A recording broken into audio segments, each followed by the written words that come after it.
1,000 subscribers, can you believe it? Absolutely fantastic. It happened just before Christmas, which was a really nice surprise. So seriously, a huge thank you to everyone who subscribed to the channel. It really means a lot.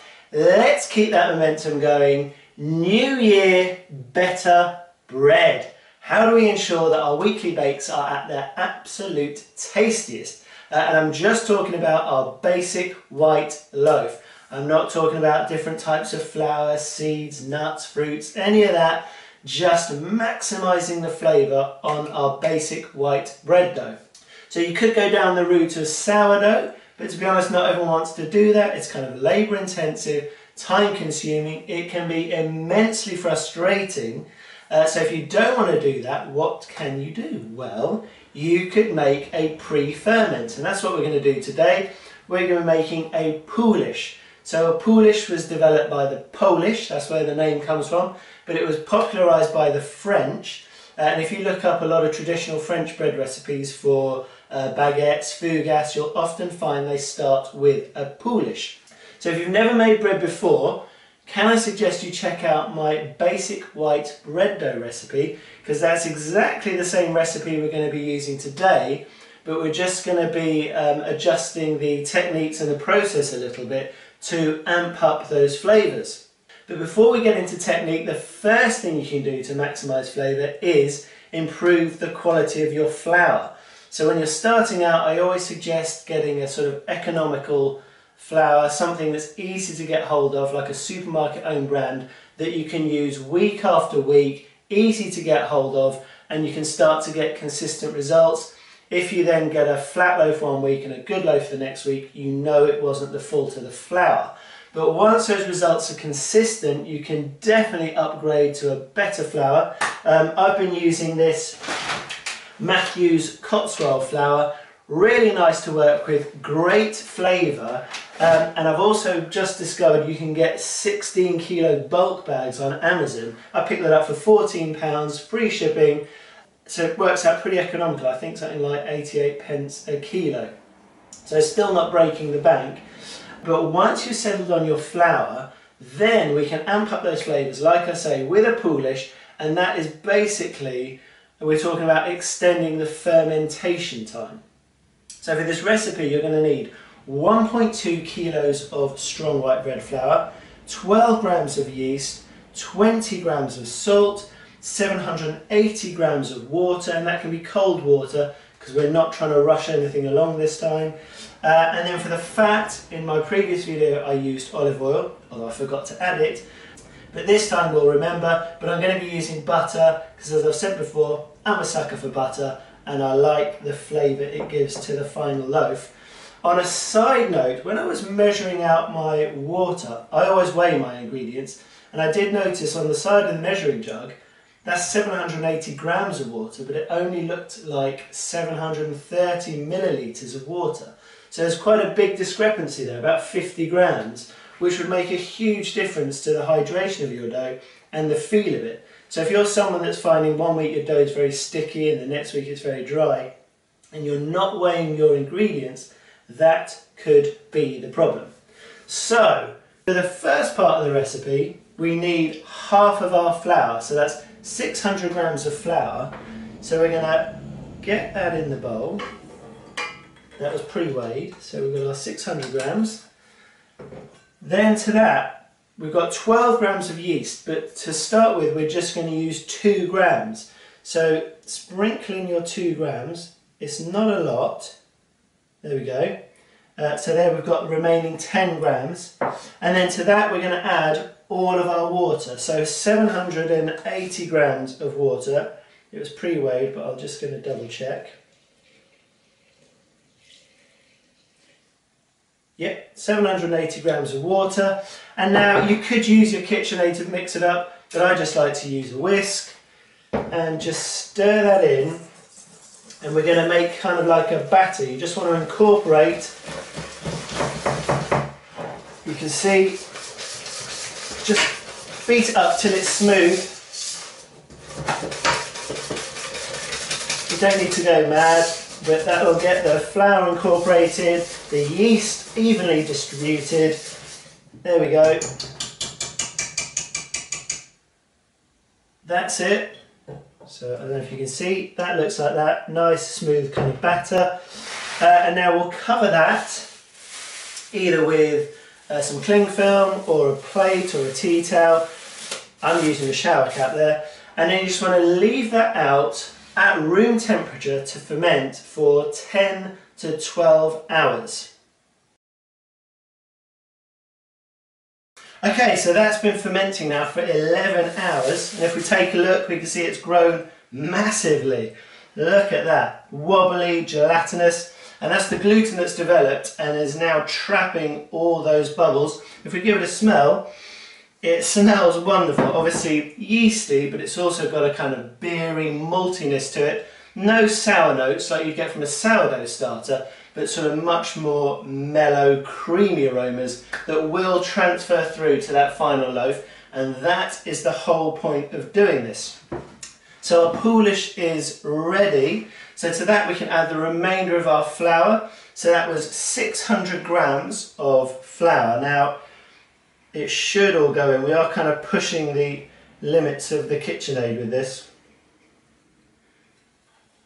In that goes the remainder of the yeast, so that's 10 grams of yeast that was left, and then the salt, so all the salt, that's 20 grams of salt, and then I'm going to be using some butter as my fat. That's just softened to room temperature. That goes in, and now we need to mix that on a low speed for about 5 minutes. So there's a good chance this is going to go everywhere, but I think if we just, you might have to sort of hold the top up when you first switch it on. Here we go. That's not too bad. So just gently mix it. As it mixes, the bubbles will start popping and it'll sort of shrink down a bit, and then you'll be fine.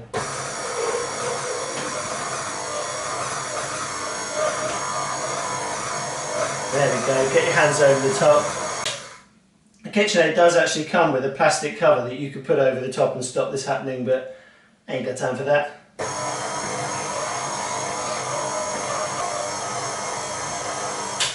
There we go, so now that's semi-incorporated, so now I'll turn that up to a 2, mix that for about 5 minutes, and then we can leave that for its bulk proof.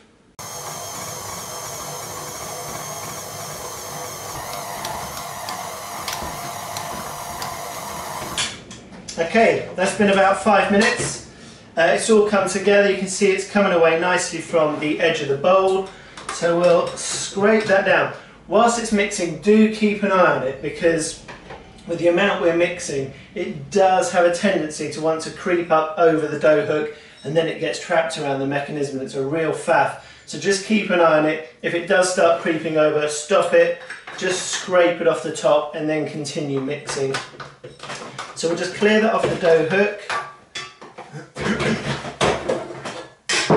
Scrape the sides of the bowl down just so it's kind of in a lump in the middle. We'll cover that, and like I say, now we'll leave that to bulk proof. Because we're using slightly less yeast on this second part of it, only the 10 grams, it's going to take a little bit longer, plus we haven't added any tepid water. So you're probably looking at maybe an hour and a half to 2 hours before this is reaching the top of the bowl. But to be honest, the longer the better. This is all about maximising flavour. So the longer it's fermenting, the longer it's rising, the more flavour we're building. So like I say, an hour and a half to 2 hours, we'll come back and check it, and then we can shape it and bake it. Okay, so that's been 2.5 hours. It's pretty chilly in the house actually, so things are moving quite slowly. If I had a bit more time, I'd leave that maybe for another hour till it's definitely doming on top. But we're close enough, you can see we're nearly there. So we will tip this out and shape it up. So a little bit of flour on the worktop, and then as always, we're trying to get the dough out in one piece without tearing it or deflating it too much. Here it comes.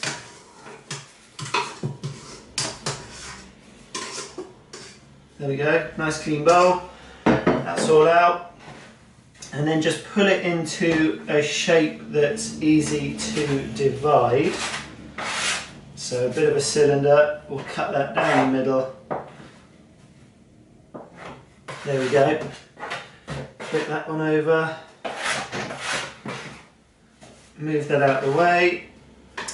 I'm going to put a touch of extra flour, and then because it's cold and the dough's not moving very quickly, when I shape these I'm going to try not to do it too tightly and push too much air out of it, otherwise I'm going to have to leave them for a good 2 or 3 hours to proof up probably. So we'll just do a lighter shaping, pull the sides in, tuck the 2 top corners over, middle in, and then just rolling and pinching. There we go. So one nice taut tip cylinder, like I say, not too taut though, so that that proofs up. So that one in, we'll do the same with the other one.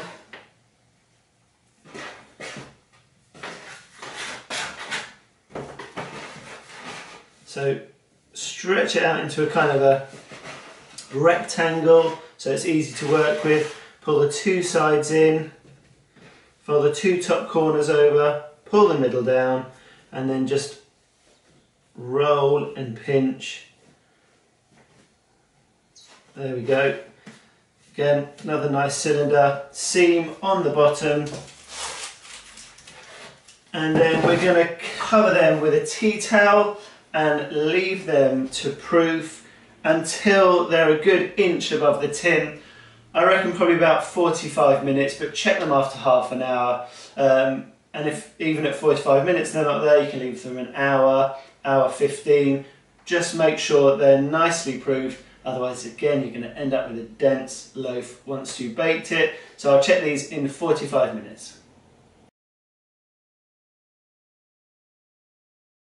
Okay, so that's been an hour actually, and we are pretty much there. I took the temperature in here, it's only 15.5 degrees, so that's why everything's moving quite slowly. I've got the fire lit next door, so it's nice and warm in there. But out here it's pretty chilly, but that's looking pretty good. They can probably go a teeny bit further. But I've got my oven preheated to 240, 250 degrees Celsius. That's as hot as it goes. I've got an oven, a roasting tray in the bottom, ready to pour some water in. So we'll get these in the oven, bake them for 10 minutes at that full temperature, then turn the oven down to about 200 and continue to cook them for 23 minutes. If you notice they're getting quite brown, you could take that down to 180 and then maybe cook them for 25 minutes just to make sure they're cooked through. Normally I put them in like this, I wouldn't slash them, but because I like the round top, but I do find that you'll get the loaf sort of blowing on one side and then you end up with a lopsided loaf. So we will score these. For a tin loaf it's nice just to do a score down the middle and then you'll get a nice even rise. So just a straight slash down the middle. If you've got a bread lane, perfect, but if not, just use a sharp knife or even a serrated bread knife. Okay, so there we have it, the final loaves. They sprung up nicely in the oven. You can see using the Poolish has given us a really nice, crispy, crackly crust. And if you look closer, you'll see there's little blisters in there, which is very similar to what you'd get if you did a cold overnight proof with your sourdough. So you're starting to get some of those sort of artisanal looks with these loaves. We'll cut one open. I've let them cool. So if we take one, let's have a little look inside. Still a little bit warm, but nice and crispy. Let's have a look at that. Nice crumb. We've got a few larger air pockets. I always put it on its side, I just find it, I get a straighter cut. There we go. Very nice, really light and fluffy. We'll give that a bit of a taste. It's almost got a beery smell to it, it's lovely. Super soft, a little bit chewy, but the flavour's excellent, the texture's superb. If you're someone that really likes a soft, fluffy crumb. Maybe you're putting a bit of fat or using milk in your bread. Maybe try this method because it really does give you such a soft interior. It's wonderful. But that's it. It tastes great. It's really worth giving a go, and it's just expanding your bread knowledge a little bit. It's something new. It's a bit of fun. So give this one a go. That's the end of the video. I know it's dragged on a bit. This is all about making better bread, but it's also about making better videos. I'm going to try and make them shorter, more concise, less waffling, so they will get better. Stick with me. But if you've enjoyed this one and found it useful, give it a thumbs up, leave your comments below, please continue to subscribe, and once you've done that, get baking.